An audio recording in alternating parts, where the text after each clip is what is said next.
Welcome back. The title is Hybridization. It's in chapter 9 of our chemistry textbook. We have to do a little bit of background review before we jump into this topic. We need to review what valence electrons and valence orbitals are.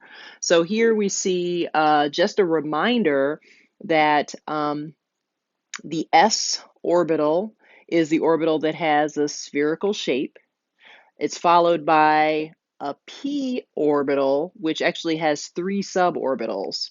And remember, the p orbital has kind of a peanut shape or a dumbbell shape, if you will. And it has three suborbitals, one on an x-axis, one on a y-axis, and one on a z-axis.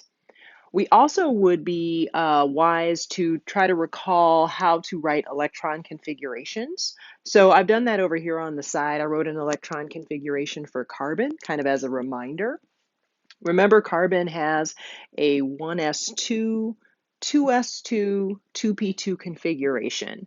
What does that mean again? That the first s orbital has 2 electrons in it, the second s orbital has 2 electrons, and then the second energy level p orbital has 2 electrons as well for carbon. We also should remember how to read orbital diagrams. So here is the orbital diagram for carbon. We just show that the first s orbital has those 2 electrons, right? Spinning in opposite directions because they do repel each other. And that the second energy level's s orbital has 2 electrons. And the second energy level's p orbital has 2 electrons as well. Remember that the electrons are added one orbital, one suborbital at a time before they are doubled. The last thing we need to remember is, what does valence mean? So valence means outermost. That refers to the electrons that are in the outermost region, the highest energy level. Those are the electrons involved in bonding. So those are the ones we care about the most, right? And for carbon, those would be the electrons at the second energy level, right? Not the first energy level. These are sort of the ground state electrons. They have the lowest energy level in the atom. We're talking about the valence electrons. And any atom's valence electrons are the electrons that are at the highest energy level. For carbon, that energy level is 2. Right? But for something in the third period of the periodic chart, that energy level would be 3s and or 3p, however many are in the third. And anything that has a 4s and or a 4p, we would add those together, and that would be the valence number. So that's just a little background information. Next, we need to consider the shape of this molecule methane, Ch4. Take a look on the right. It's got a familiar tetrahedral shape, right? And the question that this chapter starts out with is how? How could these native orbitals lead to this tetrahedral structure? That doesn't seem right. How can a circular, spherical orbital, and 3 p-shaped orbitals come together to make something that has a tetrahedral shape? I mean, if you drew that, it doesn't seem like it would add up. Here are the two problems and reasons why we know that something more must be happening. Number one, the carbon atom in methane has native p orbitals that are 90 degrees apart. What do I mean by that? If we drew those p orbitals, right? Remember, there's one on the x-axis, one on the y-axis, even one on the z-axis. Each one of those is 90 degrees apart. This does not match the observed 109.5 bond angles in the tetrahedral molecule, right? Take a look at this tetrahedral. So this is the shape we know CH4 has based on the VSEPR theory, and these bond angles are larger. So the first thing we know is, when carbon forms this bond in CH4, or these 4 bonds rather, it can't just have those typical orbitals, those native orbitals that we're accustomed to. Something's happening. Secondly, The interaction of hydrogen with carbon's native valence orbitals would show different bonding, whether an s or a p orbital were involved. But the bonds in the methane molecule are identical. What do I mean by that? Let's take a look here. We have a carbon atom in the center, 4 hydrogen atoms surrounding it. Now, each hydrogen only has 1 electron, right? So here's an s orbital. It can only fill an s orbital. And we have another s and another s. Now, when the bonds form, one of those hydrogen s's will be overlapping with the s in the carbon, right? And then another hydrogen will be overlapping with the piece of Y specifically, and then another will be overlapping with the piece of X, and then the piece of Z. All those bonds would be different, which we know isn't the case. So the second part says, but the bonds in methane are all identical. So these two problems led chemist Linus Pauling to investigate and to come up with this theory called hybridization. We conclude that native atomic orbitals are changed when they participate in bonding. So atoms' orbitals actually change when they participate in bonding. This change is referred to as hybridization. That means the blending of native atomic orbitals to form bonding orbitals. So orbitals are different when atoms have formed a bond.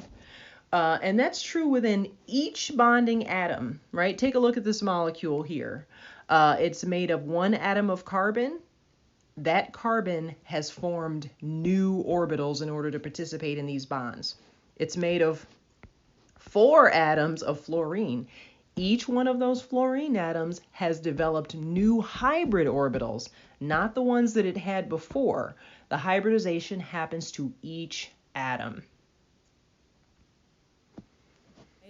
Bonding orbitals have an energy level in between that of the native atomic orbitals that mixed to form them. So this was Linus Pauling's ideas. Let's take a look at the native orbitals, right? The original orbitals before any bonding occurred. These are the original orbitals we expect in a carbon atom. Let's remind ourselves of what they are, right? There's a 2s, it has 2 electrons in it. And there's a 2p, it has 2 electrons in it. That is the native configuration for carbon. Well, how does that change when carbon is going to form a bond?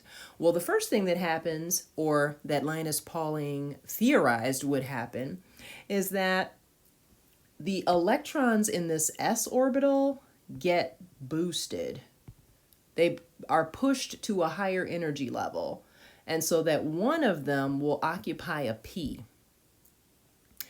And the remaining, let's move this p here. One of them will occupy the p. And the remaining electron that's still there would then be at a lower energy level. And while 3 are at a higher energy level, that means the bonds would still be different. So he took his theory a step further and said, no. What should happen in reality is all 4 of these electrons will actually occupy a whole new type of orbital.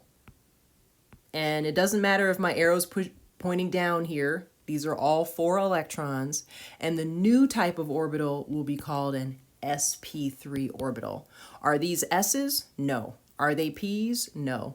Each one of these is an sp3, sp3, sp3, sp3 orbital.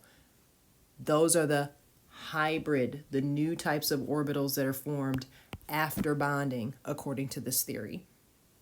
So bonding orbitals are named for the number and type of native orbitals that made them. So the S portion of the name, right, comes from the electrons that were in the S. The P portion comes from the electrons that were in the P. And then we have a 3, because remember it was really 3 of these were converted from the p's. So again, he first theorized that one of the electrons was boosted to a p, and then he theorized that all of them were converted. So we have an electron that originated from the s, and then the electrons that originated from the 1, 2, 3 p's. So we have sp3 as the resulting name.